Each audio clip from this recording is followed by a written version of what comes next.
और इस वक्त मैं मौजूद हूँ एक मकामी कब्रिस्तान में। आज के इस छोटे से सेगमेंट में हम आपको बताएंगे कि हमारे जो कब्रिस्तान हैं वो लोग जो उनमें मदफून हैं, जो पैबंद खाक हैं, जिनकी ज़िंदगी में हम उनकी बड़ी इज़्ज़त किया करते थे, बड़ा इकराम किया करते थे, लेकिन उनके मरने के बाद हमने कूड़ा करकट, गंदगी और जो कुछ भी हमसे हो सकता है, घर में जो भी फालतू चीज़ पड़ी हुई है वो उनकी कमरों पर डालना ज़रूरी समझा है। ये गंदगी के ढेर जा बजा, ये शापर्स, ये खाने पीने की अशिया के रैपर्स, ये देख सकते हैं आप, और हत्ता के जानवरों की नेंगने भी। उलमा का भी इसमें बहुत बड़ा किरदार है जो वो किसी हद तक अदा कर रहे हैं, लेकिन ज़रूरत इस चीज़ की है कि हम इस्लाम का वो तस्वर उनके सामने पेश करें। अगर एक ज़िंदा इंसान की अक़ीदत, ज़िंदा इंसान का एहतराम ज़रूरी है, तो क्या जो लोग इस दुनिया से चले गए उनका एहतराम उन पर फ़र्ज़ नहीं है? ये आप देख सकते हैं कि जा बजा गंदगी के ढेर, रैपर्स, और ये देख लीजिए ये वही लोग हैं।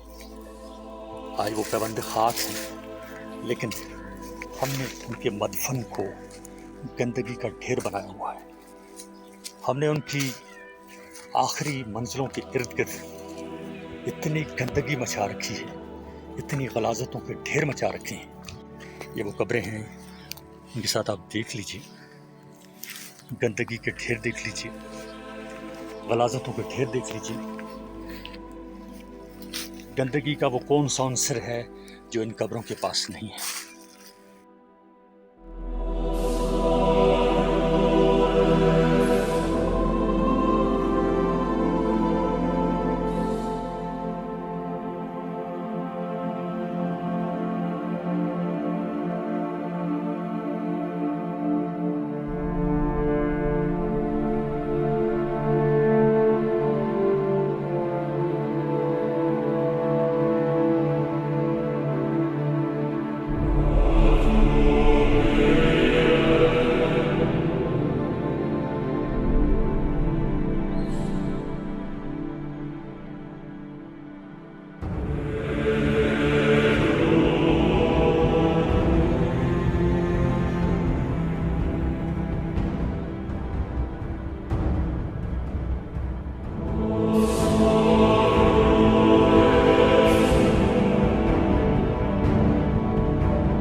क्या ही अच्छा होता अगर हमारे कब्रिस्तान अंदर से भी इतने ही खूबसूरत और काबिल दीद होते कि जितने बाहर से नजर आते हैं।